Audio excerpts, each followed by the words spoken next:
अभिनेत्री ममता ते संन्यासी महामंडलेश्वर.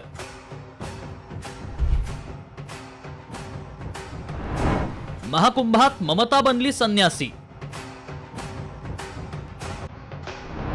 ममताचा बॉलिवूड ते किन्नर आखाडा प्रवास.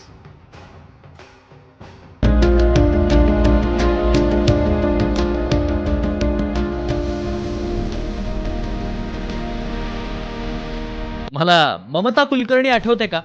90च्या दशकात जिनं नव्या पिढीला वेड लावलं.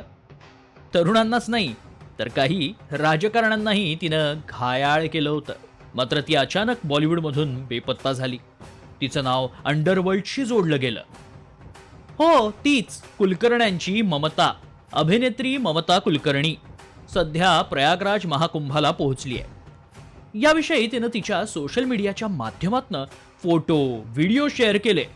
त्यातून तिनं संन्यास घेतल्याचं जाहीर केलंय. ती आता किन्नारांची महामंडलेश्वर झाली आहे. आज मुझे महाशक्ति ने आदेश दिया कि मुझे ये चुनना है लक्ष्मी नारायण त्रिपाठी जी को, बिकॉज वो साक्षात अर्धनारेश्वर के स्वरूप है. और इससे बड़ी मेरे लिए क्या उपाधि हो सकती है कि एक अर्धनारेश्वर के हाथ मेरा पट्टा अभिषेक हो रहा है. काही दिवसांपूर्वी ममता पुन्हा चर्चेत आली होती. ती तिच्या ड्रग्ज रॅकेट कनेक्शन्समुळे आणि तेव्हापासून तिच्याविषयी सतत काही ना काही माहिती समोर येत राहिली.